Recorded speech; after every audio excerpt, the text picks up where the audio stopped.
Episode 1 of One Piece begins in Logtown 22 years back. The Marines, on behalf of the world government, have been striving to keep the common people safe from the villainous pirates. Gold Roger is the so-called king of the pirates, and he's been captured, ready to be executed in front of everyone. He's made an example of in front of a huge crowd that have gathered to see this happen. Vice Admiral Garp declares the man's life forfeit, but just before killing Gold Roger outright, Gold Roger speaks up and declares his treasure free for anyone to find and that they should all take to the seas. As a result, Roger becomes a martyr as the crowd disperses, and the man's final words change the world and bring about the Great Pirate Era. Fast forward to the present day, and we're introduced to Monkey D. Luffy on his little boat, intent on becoming the king of the pirates and finding the One Piece treasure. However, as the boat begins sinking, Luffy scrambles into a barrel and lets the ocean take him. Unfortunately, it takes him right into the heart of a big fight between Lady Alvida and her crew on board their pink pirate ship, and another formidable band of pirates. Lady Alvida comes out on top and Luffy's barrel is brought on board. In doing so, we're introduced to Kobe, the young man who becomes Luffy's first friend.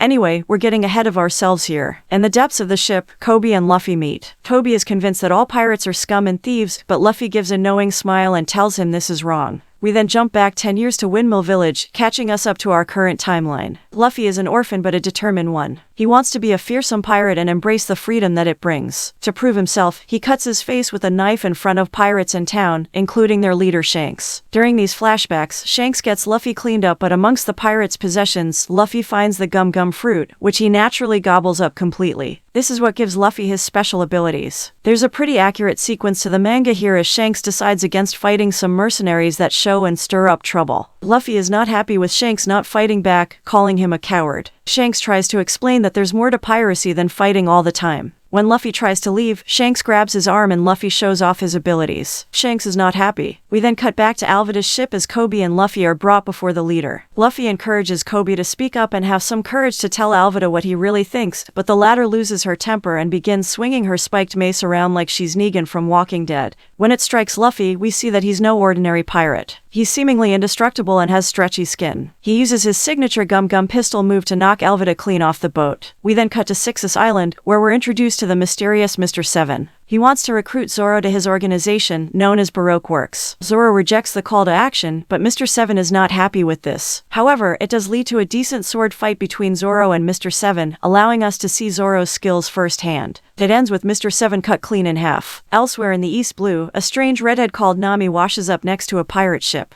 She begs them for help and tries to hide a large chest. The two pirates scramble aboard, hungrily looking to open the chest, which happens to hold nothing. Nami is a tricksy one, as she ends up duping them and taking off with their ship for herself, heading out with her map for parts unknown. Back with Kobe and Luffy, we learn that the former wants to be part of the Navy, which is his dream. They arrive at Shell Island, intent on finding a CRW and sailing out of there. Before getting inside the base, the pair stop for some food. Whilst there, they run into Zoro, who shows up with the deceased body of Mr. 7. There's also Nami kicking about here too. When a cocky marine shows up looking like a Targaryen right out of House of the Dragon, Zoro shows his skills in combat again, easily dispatching all the guards in quick succession. Helmeppo happens to be the son of Captain Morgan, who's in charge of the Marine Division here. Despite liking Zoro's skills, Morgan points out that assaulting a Marine officer need to be punished. And for that, Zoro is tied up out in the yard for 7 days. Nami sees all of this take place and poses as a Marine, having earlier grabbed a uniform from one of the men at the bar. When she's spotted, it leads to her taking him out. Elsewhere, Luffy sneaks into the courtyard through the grates leading under the base. Zoro explains he let himself be captured, but Luffy knows that he's a good guy and should join his crew. Zoro naturally refuses. On his way out, Luffy notices Nami in the basement and sees straight through her facade. He also promises to take her map for the Grand Line as well. This map belongs to Morgan, and he decides to just walk up and ask him. Well, luck be on their side as they stumble across him in the hallway. Nami manages to talk her way out of suspicion, and during their chat Nami manages to steal Morgan's keys to open his office. She also refuses to join his crew when Luffy asks, pointing out that she hates pirates and will never join his crew. Inside Morgan's office, they find a secret contraption leading to the desk sliding out the way to reveal a safe on the floor. Unfortunately, the alarm rings not long after as their cover is blown. Luffy decides to use his abilities to straight up pull the safe out the ground, eventually seeing the pair tumble out the window and to the courtyard below, completely unharmed. Luffy and Nami fight their way out of trouble, and with Zoro now free, he decides to join in rather than walk away. Eventually, this all leads to a standoff between Captain Morgan and the team of Luffy, Nami, and Zoro. Naturally, the trio come out on top and take a ship back out onto the high seas again.